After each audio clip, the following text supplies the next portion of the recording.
Bics and Calp by Christopher James Sanders. Bics, which stands for Basic Interpersonal Communication Skills, and Calp stands for Cognitive Academic Language Proficiency. Basic interpersonal communications are language skills needed for social, conversational purposes, while cognitive academic language proficiency refers to formal language skills including listening, speaking, reading, and writing for academic learning.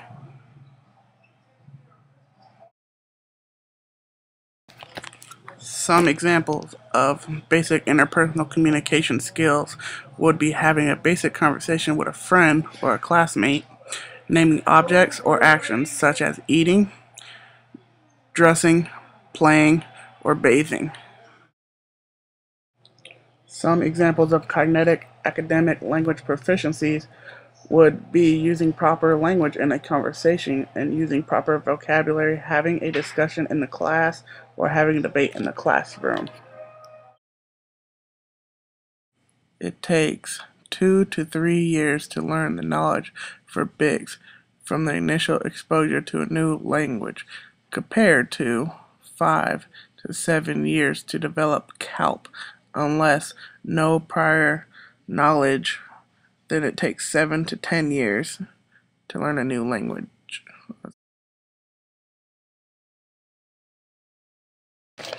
English language learners use basic interpersonal communication skills when they are on the playground, in the lunchroom, on the bus, playing sports, and just talking on the phone. Some activities you can use in the classroom to help understand the basic interpersonal communication skills are asking and giving directions, introducing a classmate, or telling a story to a group or more. Some activities you can use in the classroom to help you understand Calp would be role-playing, writing a story, then reading the story out loud to the class, putting a picture on the board, then having your students write what they see in the photo and discussing it in the classroom, and more. A couple games to help you know which students are struggling more than others would be the alphabet game and the word sequence game. The alphabet game is simple. Have every student get a blank piece of paper. Then write the word alphabet on the board. Next, tell them that the word alphabet can make 35 new words using the same letters. Give them a time limit. After the time limit, collect the papers. Go over all 35 words on the board. If students get 20 words, they are understanding.